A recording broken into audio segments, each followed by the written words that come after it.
All right, howdy folks, and welcome back to another episode of Food Chain Wars. In this episode, we're going to be going into what we're calling the perfect meeting agenda, or what I like to say is one meeting to rule them all, because ever since we implemented this meeting and meeting agenda into our business, it's really eradicated so many meetings that I found myself in every single week, and Blaine, you'd probably say the same.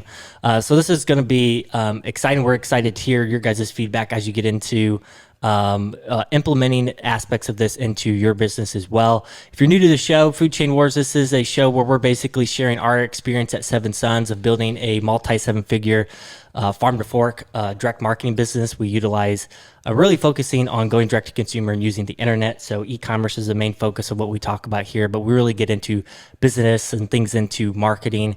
And the number one goal is for us just to unpack really mostly the lessons and mistakes that we're learning along the way, so you don't have to always reinvent the wheel along the journey. So my name is Brooks. I'm joined with my brother and co-host Blaine. Blaine, are you excited to get into unpacking this meeting agenda that we've been using for, how long has it been now? Oh, what have we been, a year and a half, I think, on this? I mean, we've been trying different meeting agendas, strategies, and nothing really ever felt right. Well, and there's a lot of opinions out there when it comes to meetings and what that should look like in your business. I know some people take a very ad hoc approach. Elon Musk has the pizza rule, one pizza rule, where a meeting should never have more than what could feed one pizza could feed. Yeah, right. So there's a lot of different just opinions out there, and a lot of, even books and advice that you can get. And really what we want to do is take this meeting, because it's been such a big breakthrough for us. And we originally learned it's called the L10 Level 10 meeting. We'll talk a little bit about what that means specifically.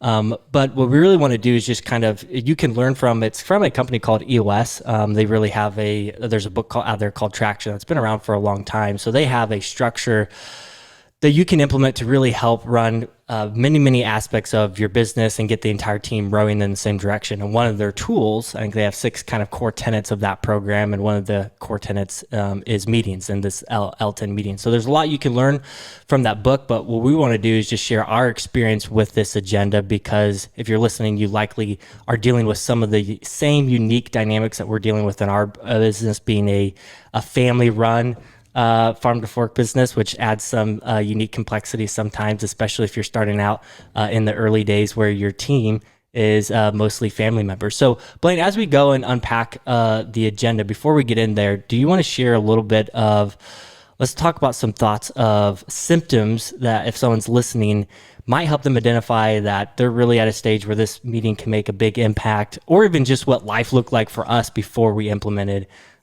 this level 10 meeting. Yeah, I think if you're not organized and if you don't have a good meeting cadence, and it doesn't matter, Brooks, if it's just you and somebody else, because we implement the same meeting agenda and structure with teams of just 2 people and teams of up to 7 or 8 people. So it really doesn't matter how big or small your team is. And I think that one of the struggles that we've always had, Brooks, is just that nagging feeling that, are we getting the right things done week to week? Like we kind of start the year off and we kind of have our quarterly meetings, but because we've been really good at yearly planning and quarterly planning. But then when it comes down to the week to week, is the team rowing in the same direction? Are they all getting things done? Is everyone being accountable? That nagging feeling of, I've got to get this, I've got to pull, I've got to be all these different places to make sure things are getting done. I no longer have that nagging feeling. And sometimes I wonder too, before this meeting, Brooks, are all the team members getting the support that they need? Is there problems out there floating in the air, just the problems that people are dealing with that never get a chance to be solved? You just know there's all these issues out there that people are struggling with. Yeah, and I feel like this, one of my favorite things about this meeting is that it can feel like it provides a lot of relief for everybody. So you as kind of, the leader or the owner of the business, sometimes, we can put a lot of, accountability and really a burden on ourselves that, okay, it's our responsibility to follow up with everyone on your team to make sure that they're on track and they're getting exactly what they need and they're getting things done. And if it's not, that's part of your responsibility or part of basically your ownership of not holding the team accountable. But then also for the team, it can feel like, If you're one of those people who's just got so many different things going on, it's hard for them to get basically the Support that they need. support that they need from you. People feel left alone. I'm not being.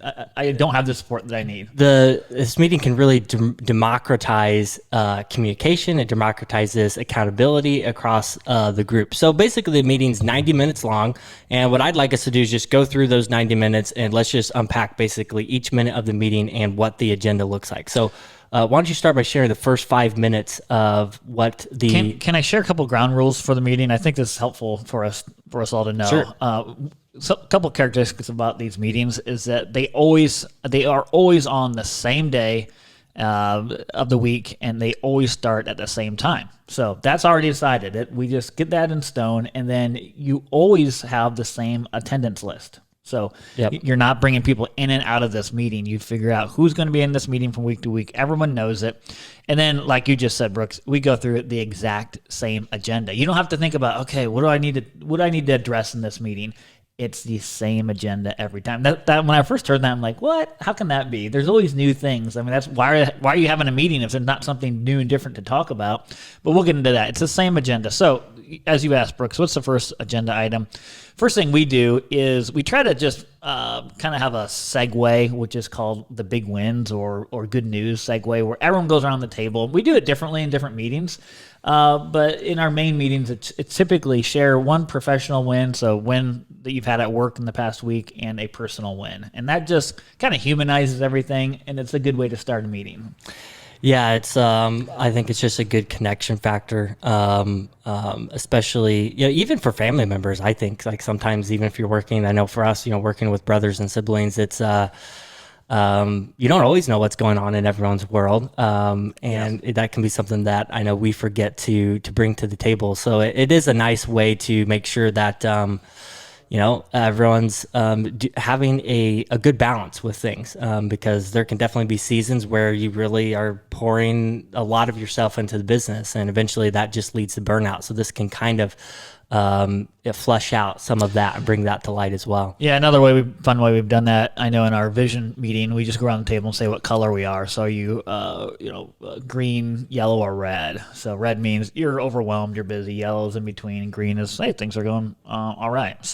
And if you're red for 3 or 4 weeks in a row, then that might be a problem to talk about, which I know is another agenda item that we'll get into. Yeah, so that's the check-in. That's essentially the check-in. Everyone gets there. And by the way, we always ask for everyone to try to be there 5 minutes early, and we're pretty good, especially for our leadership team meeting, starting it on time. So if everyone's not there, the meeting starts. So so that's the first 5 minutes, and we really hold ourselves to these 5-minute blocks in the first part of the meeting. Actually, every time block we actually use a timer that when we move to a different agenda item, we put the countdown timer on. So next, Brooks, is the review of our scorecard.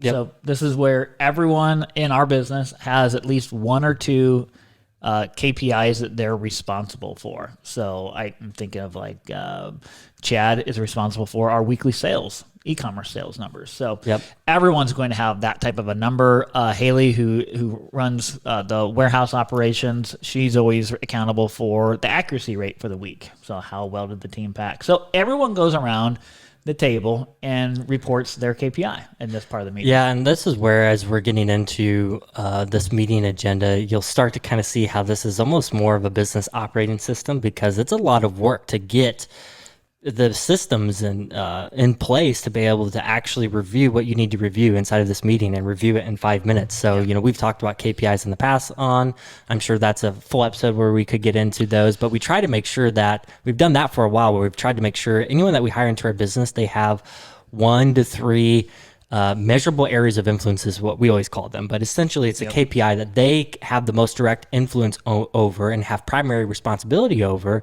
to make sure that that number is going in the direction that we want to see it. And when it's not, that's an indicator, again, everyone who owns a number, they know that we're going to go to them to ask, hey, what's up? What's going on? Yeah. So this meeting basically gets those people all at a table, and everyone can just real quickly, once a week, you're getting a pulse on every single one of those numbers that your team is taking ownership over. Yeah, and it takes a little work to track these. So these need to be numbers that really, really matter for the business. So think about if you were stranded on an island and all you had was this dashboard of data, and that's all you had to run your business on. You didn't have any other point of contact with your business back home. You should be able to run your meeting or run your business and know if your business is healthy. These are vital signs for your business. So everyone goes around and reports where they are on their KPI, and there's only 3 possible answers to your report, and that is my number is on track, my number is off track, and if it's off track, we drop it down to be discussed later. And the other possible option is on track, and we still drop it down to discuss it. But we do not discuss it during this part of the meeting. You're simply letting us know if it's on track or off track. Yeah, and that's like the only way to get through these first several sections, which are just 5-minute blocks each. If you leave time for any discussion, especially if you have any material amount of people attending the meeting, 5 or 7 people. Constantly have to remind people, nope, we're not discussing. Just if it's on track or if it's off track, drop it down. We'll talk about it later. So it's tough to get the right balance of what to track. There's definitely diminishing returns where you can get too many things tracked at some point. But at least everyone in the meeting, I think, needs to have a scorecard number. I want to emphasize that if the item is off track, that automatically gets dropped down for discussion. There is no discussion of whether or not we're going to come back to that item. It gets dropped down, and it's going to be part of the later meeting agenda. So I think that's just the peer-to-peer accountability that's really important. And if you're working with a great team, they're going to enjoy the chance to be able to discuss that KPI with the entire team. Get everyone's brain power on, how do we get this thing improved? Yep. So we go to the next agenda item? Go for it.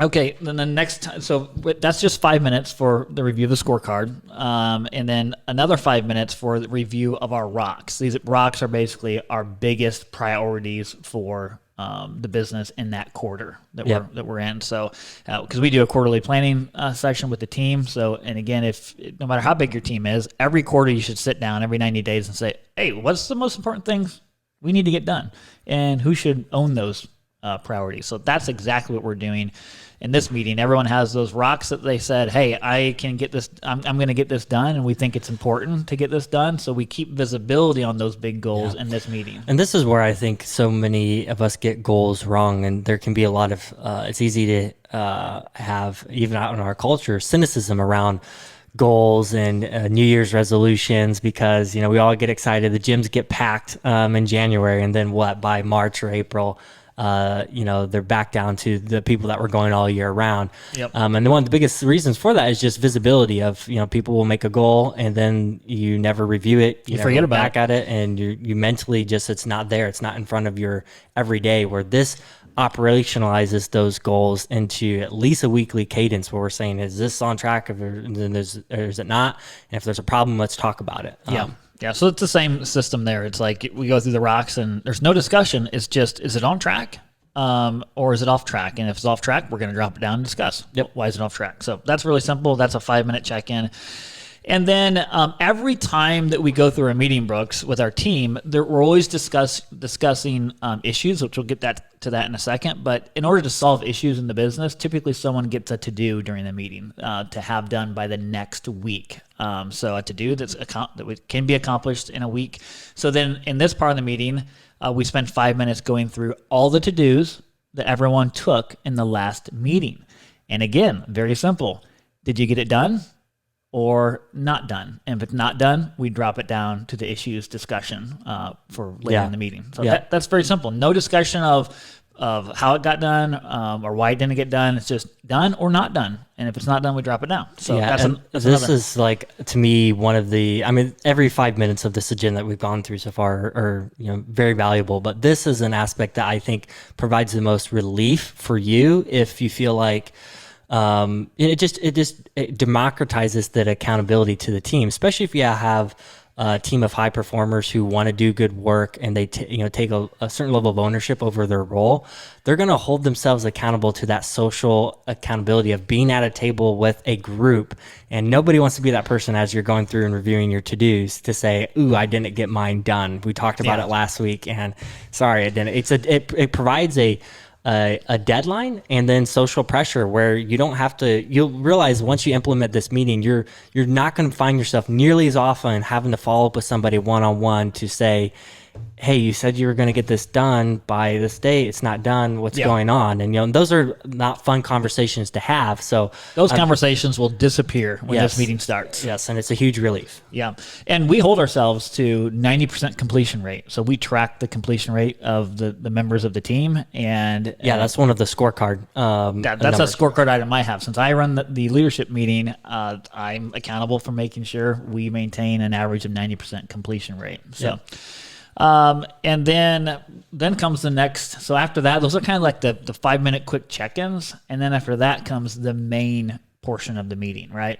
Yep. Which is, they call it the issues discussion track. So this is where all the team members throughout the week, or whenever, have a chance to add an issue or a problem or an opportunity to the issues discussion list for this meeting. So that way, anytime something comes up that is an issue or a problem, everyone knows they can just put it on the issues discussion list, and we actually have everyone assign it a priority 1 through 5. So if it's super important, put a 5 on it because we'll sort this list at the beginning of the meeting. But I think that gives the team peace of mind that the issues and problems will surface. They'll get a chance to discuss them. Well, it gives them it gives everybody a platform to talk about, what's going on in their world and what's a barrier from them getting their next thing done, or what's something that's just causing a problem and is frustrating and can bring up issues. They use the term issues in EOS, but I think of this as issues, opportunities, and it doesn't always have to be something that's going wrong in the business, but a lot of times they are just things that are in the way of what you're trying to do and where you're trying to go, which obviously is what that rock section is. And that's where I really like it. So you can kind of start to get the sense as we're going through this agenda that the lay of the land of this meeting agenda is really taking all these really important ingredients that you hear talked about in business, like KPIs, goals, the scorecard, and being able to and issues, that get in front of those.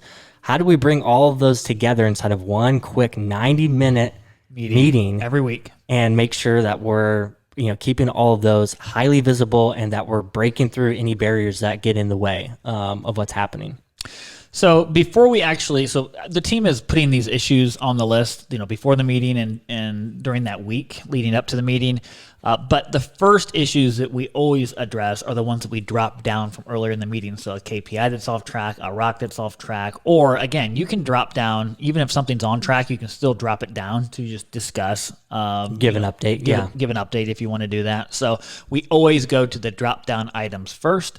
We work through any problems, assign any new to-dos on how to get a rock back on track or who needs to help out with something. And then we're off to the prioritized list of issues. So we're always going to try to start with the highest priority issues first. So it's really helpful if the team actually pops a priority on that so that you can and we use a tool called 90.io that really helps run these meetings. I know there's businesses that try to run these on, hard copy, pen and paper, but there's a software out there called 90.io that we use that helps you actually run this meeting, and it keeps the timer logged on there. It makes it really easy to create an issue and create a do, and it gives everyone the availability to just be able to log on throughout the week and add these issues to the list, and everybody can see it as the week is getting built out.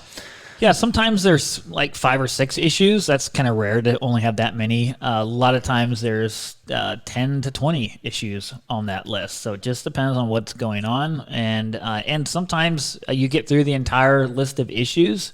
Other times, it's sometimes a bummer, but sometimes we get stuck on an issue for a while. And the goal isn't to get stuck on an issue, but if it's important enough, you will take up as much time as needed during the meeting to discuss. And if you have issue. a lot of people in on this meeting, you're just going to have more issues to discuss. And then that's where you need to make sure that you're giving permission to everybody on the team to, throw some elbows and advocate for what's the most important issues that they need solved that week in order to continue to move forward on whatever rocks or goals that they're assigned towards. So there's, I know a saying that our business coach talks to us a lot about be selfish for the greater good of the business. So that can be something where you've got your issues that you for sure want to talk about, but as the team starts to grow, you can get disconnected on what's going on in their world. So this is definitely an area where you need to give permission for making sure that you get to the most important issues to everybody. And that's where that ranking system 1 through 5 is just really helpful. So that way everyone can kind of give their own ranking on it, and you can sort by it. It makes it a lot easier to get to this and more efficient too. Now, this is the issues discussion portion of this meeting. It lasts 65 minutes. It is not a complaining session. And you really got to hold your team accountable and help train your team on how we actually effectively and efficiently work through issues. So one of the things that we remind our team of, Brooks, is the 1-3-1 principle. Do you want to discuss that real quick? Yeah, 1-3-1. So it's basically okay, you've got one issue or one problem. So you need to try to define that in one sentence. You don't want it to run into a monologue of, all these issues. Because a lot of times, if this really is a muscle you have to try to flex, because then sometimes someone can start getting into an issue. And all of a sudden they're like, as they're getting through a monologue, you're like 2 or 3 issues that are all packed up in there. So one issue described in one sentence. And then 3, we want someone who comes with the problem to also come with 3 possible solutions that they've already thought through, taking the time ahead instead of just plopping an issue on the table for us to all brainstorm about. And that's where you're going to get hung up on just one issue, and that can just railroad the 20 minutes of this whole section of the meeting. So if you come prepared with 3 possible solutions and then 1-3-1. So the final one is going to be, what's your recommendation? If it's your issue, we want you to advocate for a particular solution for that issue as well. So 1-3-1, I mean, this is not a framework or something that has to live just inside this meeting. This is something we've talked about before we, or had learned about before we even started doing this meeting cadence. And it's really helpful when your team comes to you with problems. So just can I give one example of how an issue could get solved? And this is like the perfect discussion of an issue. So first, using 1-3-1 is state the issue in its root cause. So for example, an issue could be customers aren't happy due to rising delivery delays. It would be would be the issue. The root cause is maybe there's been a 10% decline in FedEx on-time delivery rates. So there you go. There's one problem. And then if someone's bringing this problem to the table, they need to have 3 possible solutions. So one might be, let's wait it out, see if it gets better. Maybe there's reason to believe it will get better. Or another solution maybe is, well, do we close down home delivery? Maybe it's not a big part of your business, and maybe it's just not worth it anymore. Or maybe you could consider switching from FedEx to UPS. Maybe that person's done a little research that, hey, maybe UPS is going to be better. And so after they've laid out those 3 possible solutions, the idea is that you make one recommendation. So it would go, I recommend we look at switching to UPS. And generally, there's someone on the team that can help you get that done. Or maybe you can do it, but a lot of times someone else on the team actually needs to go solve it. So you may need someone to take a to-do to say, see, if I was bringing this issue to the table, Brooks, I would probably say, hey, Brooks, can you introduce me to the UPS rep that you met 6 months ago? And you would take that to-do, and then this issue would be solved for now. And notice we didn't solve the 10% decline. I think it's important to understand what your definition of done is. Our definition of an issue solved is that someone has taken a to-do. Yeah. To take the issue forward. Issue solved, or it's back on track, or is this something that is manageable that can get done within 1 week to contribute to solving that problem? Yeah. So even though the issue was this delay in delivery delays, you're not going to solve that in 1 week, but you can take it to do or an action item. So then we mark the issue as solved. On the agenda, and if it needs to come back up, it'll come back up in the next meeting. Someone will add another issue related to it. So this is the 65 minutes. So we're going through talking about the issues. Sometimes an issue gets solved just purely through discussion. There doesn't always have to be a to-do that comes out of it, but generally there will be a to-do that comes out of an issue. And then those are the to-dos that we're going to be reviewing next week when we come back through this agenda in that 5-minute to-do review section.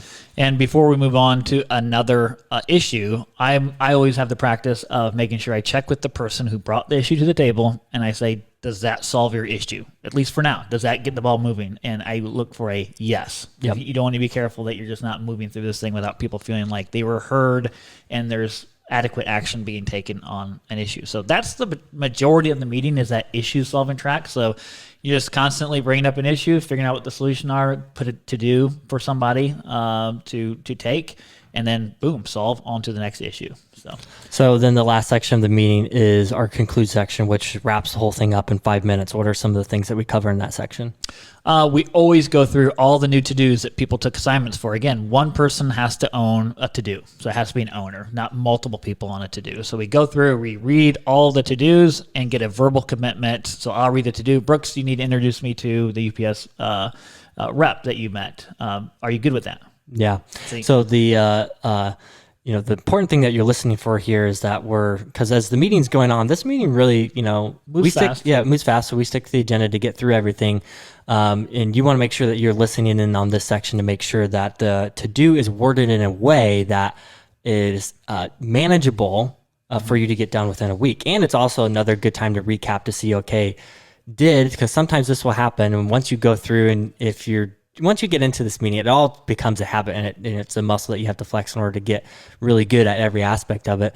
But if you're figuring that you're not getting up to 90% of those to-dos done every single time, you start to get better and better at understanding what is actually manageable to get done in a single week. And sometimes you'll take a to-do and I'll be like, oh, no, let's reword that a little bit different, because I know we can get this piece of it done, but the way that it's worded now, it's too open-ended. It's not specific enough, because you really want specificity. If it's open-ended, then you don't want to come back next week into the meeting saying, okay, did that get done? And it's like, for example, if I need to meet with somebody, I'm not going to take to do necessarily, unless it's really important that I have a meeting with somebody before the next that's meeting a great day. example. I will say, I'll take it to schedule a meeting. You don't know what the person you need to schedule a meeting with, you don't know what their calendar looks like. So it's really hard to take it to do when you don't know someone else's schedule. So that's just an example of wording the to-do. I can schedule the meeting. I may not be able to guarantee that so-and-so can meet with me by the next meeting date. So, and then I think really there's a couple different things you can go through here, but I think one of the most important things, the really helpful things that we do, is we ask everyone to rate the meeting 1 through 10. So 10 is the best possible meeting. And 1 obviously would be a terrible meeting. But the goal is that we're hitting at least 8 or above as far as our rating from the team. So I go around when I'm in the leadership meeting, I ask everyone for, hey, how do you rate the meeting? And if someone says, it's a 7 or an 8, that's what you want their feedback. And so before I close the meeting, I tell everyone, okay, Brooks, you rated the meeting an 8. What would have made it a 10? Yeah, and one of the things we started doing, I know in some of our teams in our leadership meeting is rating at the same time too, so that way there's not like a social pressure. By the time you're the last one, everyone's rating 8, you're going to feel less confident to give it a 7 if that's what you. Yeah, so we do a 3, 2, 1 countdown. Yep, everyone rates it at the same time. That way there's no bias into it. And then basically the way we kind of define it is, if you don't have any suggestions on what could have made the meeting better, then it was probably a 10. But if you do have some ideas, then it can't be a 10 in that scenario. And that just keeps the meeting. You're getting these really candid feedback. And again, this meeting only works as to the level of trust that you have with your team members to get candid feedback. But when you're always asking for that feedback, it holds everyone accountable to make the meeting great. But it also just helps you get better and better at what you can improve. So hence level 10 meeting, the goal is to try to get up to a 10 rating. And the only way to get there is to be constantly getting everyone's feedback. And that basically operationalizes the feedback. And it really does jumpstart. Because once you start this meeting for the first time, you're going to fumble it and drop the ball. I know when we were first going through here, it's weird what aspects of this were hard. Like some of the simplest things, like in the beginning when you're in those 5-minute sections and your only response is to either say it's on track or off track and drop it down. Like that was like one of the hardest parts of the meetings to actually stick to and not get into a discussion or dialogue of explaining why your number was off track. Because you feel like we don't need to drop it down and discuss it. And again, just because we drop it down doesn't mean we're going to launch into a 10-minute discussion on why your KPI is off track. It's just getting a little bit of a context and an update. Everyone's always going to have some context and update to give. Everybody wants to give it during the actual review of the scorecard, and holding off on that. This is one of the items that we had to get better at over time. But I would say, Brooks, you could start using this meeting agenda right away, even if you don't have things like maybe you haven't had a quarterly planning meeting, so you don't really know what your priorities are. That's okay. Just just add that in once you've had a quarterly meeting. Same thing with scorecard items. If you don't have scorecard items, then add that in later. But you can at least start by getting a check-in of the big wins from your team members each week, going over to-dos that you took last week, and going over all the issues. Yeah, that is definitely You can start that at any point. That's the lean way to start this. And it's a great way that if you kind of start this as a really high level for you and either key people or key family members, to have a meeting, and you don't necessarily want the entire team in on it. But you've got a large enough team that you'd like, maybe the farm team to be having a meeting, but they're not, we're not structured enough maybe on that side of the business to have some of these other pieces figured out with KPIs and stuff. But you can at least start talking about the practical, everyday problems that come up and what can we do to actually solve those and make them happen. And again, I'm in a meeting, in a level 10 meeting right now with one other person. So is Bryce. Bryce is there's just two of us. The minute that you have people and not just you inside your business, this meeting framework gets valuable. Brooks, what if someone says, "Man, I think I would get too much resistance from my team members to have this type of a meeting"? Whenever we think about implementing something new, and that might be a thought, we always introduce it as a test. It's like, hey guys, look, I heard this thing. I read it in a book called EOS, or listened to Blaine and Brooks on a podcast. They talk about how they ran meetings. I'd like for us to try this for the next 6 weeks. Just an experiment. Just give it a go, and I'm going to want your guys' feedback on how we can make the meeting better. That's actually there's a whole agenda item on that. And let's just try it for 6 weeks. If we don't like it, then we can try something different or make it our own. And if you introduce things as a trial and a test, really that's the best way to overcome objections and resistance, because there's very few people who are going to put their foot down so hard that they're just not even going to be open to trying something new to see how it goes. Yeah, and if you get into it and, you may have somebody, if you haven't done this type of structure in your business, you may have somebody that just doesn't like structure, and you might find out they're actually not a good fit for your business. I think this process, whenever you get more structured with your business, it can also smoke out people problems that aren't just nothing against them. It's just not a good fit for the structure that you need for your business. So you shouldn't be afraid of that. All right. Well, hopefully just us unpacking kind of how this has been implemented, ours has been helpful. If you want to go even deeper into not just level 10 meetings, but really the business framework that we're kind of trying to run our team on, which is called EOS, Entrepreneur Operating System, pick up the book Traction. We'll leave a link to that somewhere in the episode notes here. It's been very valuable for us, and we've actually even gone as far to hire an EOS implementer. These are just consultants that you can hire to actually consult you in implementing this framework for your business. It's been very helpful for us as we rolled out not just this meeting cadence, but rolled out getting organized with scorecards and rocks and those types of frameworks as well. So if you found this episode valuable, we'd appreciate it if you would. The best way you can help contribute to the show is by actually leaving a review. I think that's one of the main metrics that Spotify and Apple look at when it comes to podcast distribution. So if you've enjoyed the content over a while, be sure to leave us a review and let other folks know as well. If you have ideas on what we could talk about for a future episode, head over to foodchainwars.com. Leave us a voicemail. Blaine and I both listen to those to help guide what we talk about here. And we really appreciate you listening, and we'll talk to you guys next time. Adios.